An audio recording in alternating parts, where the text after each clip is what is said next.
परमात्मने नमः। 30वें अध्याय में प्रचेताओं को श्री भगवत विष्णु भगवान का वरदान। विदुर जी ने पूछा कि ब्राह्मण, आपने राजा प्राचीन वरी के जिन पुत्रों का वर्णन किया था, उन्होंने रुद्र गीत के द्वारा श्री हरि की स्तुति करके क्या सिद्धि प्राप्त की? वार स्पत्य मोक्षाधिपति श्री नारायण के अत्यंत प्रिय भगवान श्री शंकर का अकस्मात सानिध्य प्राप्त करके प्रचेताओं ने मुक्ति तो प्राप्त की होगी। इससे पहले इस लोक में अथवा परलोक में भी उन्होंने क्या पाया, वह बतलाने की कृपा करें। तो श्री मैत्रेय जी ने कहा कि विदुर जी, पिता के आज्ञाकारी प्रचेताओं ने समुद्र के अंदर खड़े रहकर रुद्र गीत के जप रूपी यज्ञ और तपस्या के द्वारा समस्त शरीरों के उत्पादक भगवान श्री हरि को प्रसन्न कर लिया। तपस्या करते करते 10,000 वर्ष बीत जाने पर पुराण पुरुष श्री नारायण अपनी मनोहर कांति द्वारा उनके तपस्या जनित कलेश को शांत करते हुए सौम्य विग्रह से उनके सामने प्रकट हुए। गरुड़ जी के कंधे पर बैठे हुए श्री भगवान ऐसे जान पड़ते थे माने सुमेरु के शिखर पर कोई श्याम घटा छाई हो। उनके श्री अंग में मनोहर पीताम्बर और कंठ में कौस्तुभमणि सुशोभित थी। अपनी दिव्य प्रभा से वे सब दिशाओं का अंधकार दूर कर रहे थे। चमकीले सुवर्ण में आभूषणों से युक्त उनके कमनीय कपोल और मनोहर मुखमंडल की अपूर्व शोभा हो रही थी। उनके मस्तक पर झलमलाता हुआ मुकुट शोभायमान था। प्रभु की 8 भुजाओं में 8 आयुध थे। देवता मुनि और पार्षदगण सेवा में उपस्थित थे तथा गरुड़ जी किन्नरों की भांति सामवय पंखों की ध्वनि से कीर्तिमान कर रहे थे। उनकी 8 लंबी लंबी स्थूल भुजाओं के बीच में लक्ष्मी जी से स्पर्श धा करने वाली वनमाला विराजमान थी। आदि पुरुष श्री नारायण ने इस प्रकार पधार कर अपने शरणागत प्रचेताओं की और दया दृष्टि से निहारते हुए मेघ के समान गंभीर वाणी में कहा। तो श्री भगवान ने कहा कि राजपुत्रों, तुम्हारा कल्याण हो। तुम सब में परस्पर बड़ा प्रेम है और स्नेहवश तुम एक ही धर्म का पालन कर रहे हो। तुम्हारे इस आदर्श सुरार से मैं बड़ा प्रसन्न हूं। मुझसे वर मांगो। जो पुरुष सायंकाल के समय प्रतिदिन तुम्हारा स्मरण करेगा, उसका अपने भाइयों में अपने ही समान प्रेम होगा तथा समस्त जीवों के प्रति मित्रता का भाव हो जाएगा। जो लोग सायंकाल और प्रातःकाल एकाग्र चित्त से रुद्र गीत द्वारा मेरी स्तुति करेंगे, उनको अभीष्ट वर और शुद्ध बुद्धि प्रदान करूंगा। तुम लोगों ने बड़ी प्रसन्नता से अपने पिता की आज्ञा का सिरोधार्य की। इससे तुम्हारी कमनीय कीर्ति समस्त लोकों में फैल जाएगी। तुम्हारे एक बड़ा ही विख्यात पुत्र होगा। वो गुणों में किसी भी प्रकार ब्रह्मा जी से कम नहीं होगा तथा अपनी संतान से तीनों लोकों को पूर्ण कर देगा। राजकुमारों, कंडू ऋषि के तपोनाश के लिए इंद्र की भेजी हुई परमलोचा अप्सरा से एक कमल नयनी कन्या उत्पन्न हुई थी। उसे छोड़कर वह स्वर्गलोक को चली गई। तब वृक्षों ने उस कन्या को लेकर पाला पोसा। जब वह भूख से व्याकुल होकर रोने लगी, तब औषधियों के राजा चंद्रमा ने दयावश उसके मुंह में अपनी अमृत वर्षिणी तर्जनी उंगली दे दी। तुम्हारे पिता आजकल मेरी सेवा भक्ति में लगे हुए हैं। उन्होंने तुम्हें संतान उत्पन्न करने की आज्ञा दी है। अतः तुम शीघ्र ही उस देवोपम सुंदरी कन्या से विवाह कर लो। तुम सब एक ही धर्म में तत्पर हो और तुम्हारा स्वभाव भी एक सा ही है। इसलिए तुम्हारे ही समान धर्म और स्वभाव वाली वह सुंदरी कन्या तुम सभी की पत्नी होगी तथा तुम सभी में उसका समान अनुराग होगा। तुम लोग मेरी कृपा से 10 लाख दिव्य वर्षों तक पूर्ण बलवान रहकर अनेकों प्रकार के पार्थिव और दिव्य भोग भोगोगे। अंत में मेरी अविचल भक्ति से हृदय का समस्त वासना रूप मल दग्ध हो जाने पर तुम इस लोक तथा परलोक के नरक तुल्य भोगों से उपरत होकर मेरे परम धाम को जाओगे। जिन लोगों के कर्म भगवत दर्पण बुद्धि से होते हैं और जिनका सारा समय मेरी कथा वार्ताओं में ही बीतता है, वे गृहस्थाश्रम में रहें तो भी घर उनके बंधन का कारण नहीं होते। वे नित्य प्रति मेरी लीलाएं सुनते रहते हैं। इसलिए ब्रह्मवादी वक्ताओं के द्वारा मैं ज्ञान स्वरूप परब्रह्म उनके हृदय में नित्य नया नया सा भासता रहता हूं और मुझे प्राप्त कर लेने पर जीवों को न मोह हो सकता है, न शोक और न हर्ष ही। तो श्री मैत्रेय जी कहते हैं कि भगवान के दर्शनों से प्रचेताओं का रजोगुण तमोगुण मल नष्ट हो चुका था। जब उनसे सकल पुरुषार्थों के आश्रय और सबके परम सुहृद श्री हरि ने इस प्रकार कहा, तब वे हाथ जोड़कर गदगद वाणी से कहने लगे। प्रचेताओं ने कहा कि प्रभु, आप भक्तों के कलेश दूर करने वाले हैं, हम आपको नमस्कार करते हैं। वेद आपके उदार गुणों और नामों का निरूपण करते हैं। आपका वेग मन और वाणी के वेग से भी बढ़कर है तथा आपका स्वरूप सभी इंद्रियों की गति से परे है। हम आपको बार बार नमस्कार करते हैं। आप अपने स्वरूप में स्थित रहने के कारण नित्य शुद्ध और शांत हैं। मन रूप निमित्त के कारण हमें आप में यह मिथ्या द्वैत भास रहा है। वास्तव में जगत की उत्पत्ति, स्थिति और लय के लिए आप माया के गुणों को स्वीकार करके ही ब्रह्मा, विष्णु और महादेव रूप धारण करते हैं। हम आपको नमस्कार करते हैं। आप विशुद्ध सत्य स्वरूप हैं।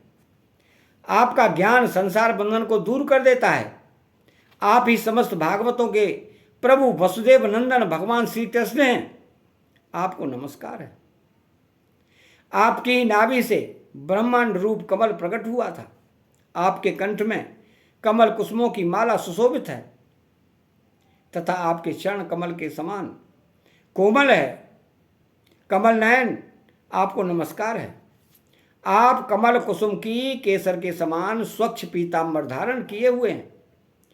समस्त भूतों के आश्रय स्थान हैं तथा सबके साक्षी हैं। हम आपको नमस्कार करते हैं। भगवान, आपका यह स्वरूप संपूर्ण क्लेशों की निवृत्ति करने वाला है। हम अविद्या, अस्मिता, राग, द्वेष आदि क्लेशों से पीड़ितों के सामने आपने इसे प्रकट किया है। इससे बढ़कर हम पर और क्या कृपा होगी। अमंगलहारी प्रभो, दीनों पर दया करने वाले समर्थ पुरुषों की इतनी ही कृपा करनी चाहिए कि समय समय पर उन दीन जनों को ये हमारे हैं इस प्रकार स्मरण कर लिया करें। इसी से उनके आश्रितों का चित्त शांत हो जाता है। आप तो क्षुद्र से क्षुद्र प्राणियों के भी अंतःकरणों में अंतर्यामी रूप से विराजमान रहते हैं। फिर आपके उपासक हम लोग जो जो कामनाएं करते हैं, हमारी उन कामनाओं को आप क्यों न जान लेंगे। जगदीश्वर, आप मोहवश मार्ग दिखाने वाले और स्वयं पुरुषार्थ स्वरूप हैं। आप हम पर प्रसन्न हैं। इससे बढ़कर हमें और क्या चाहिए। बस हमारा अभीष्ट वर तो आपकी प्रसन्नता ही है। तथापि नाथ, हम एक बार आपसे अवश्य मांगते हैं। प्रभु, आप प्रकृति आदि से परे हैं और आपकी विभूतियों का भी कोई अंत नहीं है। इसलिए आप अनंत कहे जाते हैं। यदि भ्रमर को अनायास ही कल्प वृक्ष मिल जाए तो क्या वह किसी दूसरे वृक्ष का सेवन करेगा। तब आपके चरण शरण में आकर अब हम क्या क्या मांगें।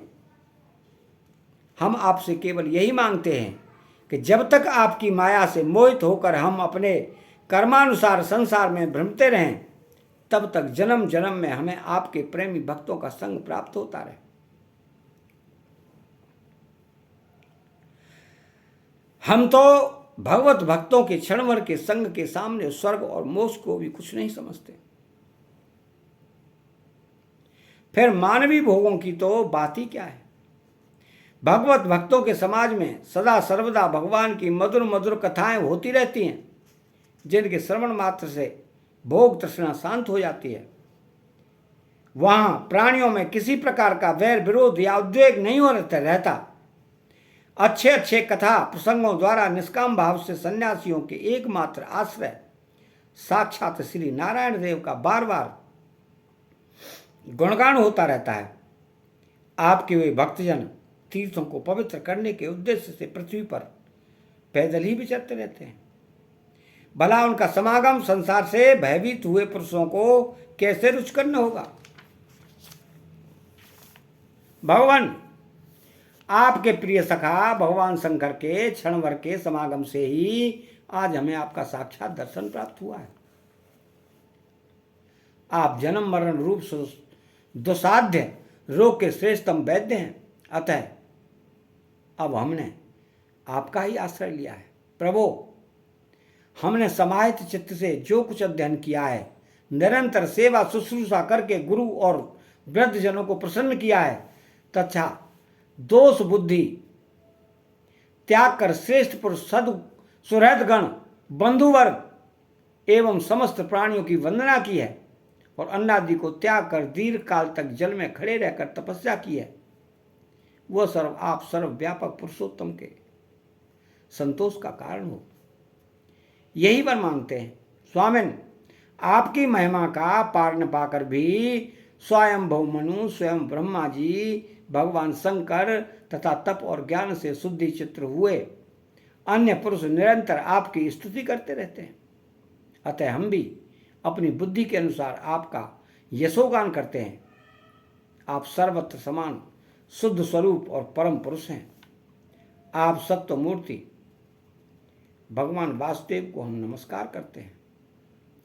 श्री मैत्रेय जी कहते हैं कि विदुर जी, प्रचेताओं के इस प्रकार स्तुति करने पर शरणागत वत्सल श्री भगवान ने प्रसन्न होकर कहा, तथास्तु। अप्रत्यहत प्रभाव श्री हरि की मधुर मूर्ति के दर्शनों से अभी प्रचेताओं के नेत्र तृप्त नहीं हुए थे, इसलिए वे उन्हें जाने देना नहीं चाहते थे। यद्यपि वे अपने परम धाम को चले गए। इसके पश्चात प्रचेताओं ने समुद्र के जल से बाहर निकलकर देखा कि सारी पृथ्वी को ऊंचे ऊंचे वृक्षों ने ढक लिया है, जो मानव स्वर्ग का मार्ग रोकने के लिए ही इतने बढ़ गए थे। यह देखकर वह वृक्षों पर बड़े कुपित हुए। तब उन्होंने पृथ्वी को वृक्ष लता आदि से रहित कर देने के लिए अपने मुख से प्रचंड वायु और अग्नि को छोड़ा। जैसे कालाग्नि रुद्र प्रलय काल में छोड़ते हैं। जब ब्रह्मा जी ने देखा कि वे सारे वृक्षों को भस्म कर रहे हैं, तो वे वहां आए और प्राचीन वरी के पुत्रों को उन्होंने युक्तिपूर्वक समझाकर शांत किया। फिर जो कुछ वहां वृक्ष बचे थे, उन्होंने डरकर ब्रह्मा जी के कहने से वह कन्या लाकर प्रचेताओं को दी। प्रचेताओं ने भी ब्रह्मा जी के आदेश से उस मारिसा नाम की कन्या से विवाह कर लिया।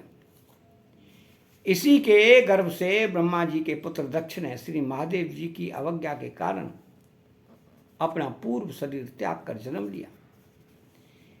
इन्हीं दक्ष ने चाक्षुण मनवंतर आने पर जब कालक्रम से पूर्व सर्ग नष्ट हो गया, भगवान की प्रेरणा से इच्छानुसार नवीन प्रजा उत्पन्न हुई। उन्होंने जन्म लेते ही अपनी कांति से समस्त तेजस्वियों का तेज छीन लिया। ये कर्म करने में बड़े दक्ष कुशल थे, इसी से इनका नाम दक्ष हुआ। इन्हें ब्रह्मा जी ने प्रजापतियों के नायक के पद पर अभिषिक्त कर सृष्टि की रक्षा के लिए नियुक्त किया और इन्होंने मरीचि आदि दूसरे प्रजापतियों को अपने अपने कार्य में नियुक्त किया। अतः 30वां अध्याय यहाँ समाप्त होता है। चैनल को सब्सक्राइब करें, बेल आइकन घंटी को दबाएं और कमेंट बॉक्स में श्री राधे कृष्णा लिखें। जय श्री कृष्णा।